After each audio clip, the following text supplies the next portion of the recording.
સુરતમાં વાલ્મીકી સમાજ દ્વારા છડી નોમની ઉજવણી કરાઈ હતી, ત્યારે ગોગાજી મહારાજની છડી નોમની ઉજવણીમાં સુરત પોલીસ કમિશનર ઉપસ્થિત રહ્યા હતા।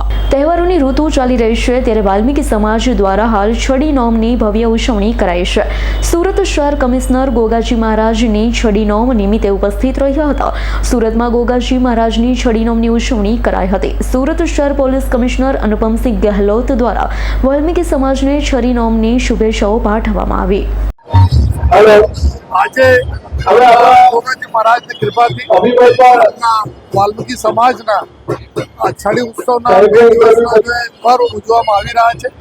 આપણા ગુજરાતમાં સૌથી મોટા છડી ઉત્સવ જે 400 વર્ષ જૂની આપણી પરંપરા છે, આ જો સુરત શહેરમાં ઉજવવામાં આવે છે, તો સર્વપ્રથમ તો મારા પોલીસ પરિવાર વતી વાલ્મીકી સમાજના તમામ ગોગાવીરોનો ખૂબ ખૂબ અભિનંદન આપું છું, શુભકામના આપું છું।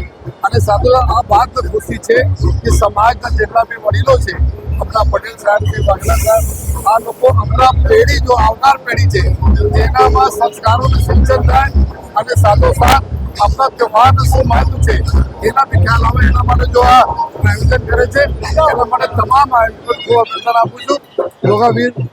ગોગાજી મહારાજની કૃપા તમામ અમારા સુરત શહેર વાસીઓ પર, વાલ્મીકી સમાજ ઉપર રહે, બધા લોકો સુખી રહે, હળી મળીને રહે और अपना सूरत शहर आगे प्रोग्रेस कराता रहे, એવી બધાને શુભેચ્છા આપું। Bureau report S9 news Surat. અમારી તમામ માહિતીથી અપડેટ રહેવા માટે જોડાયેલા રહો S9 ન્યૂઝ સાથે।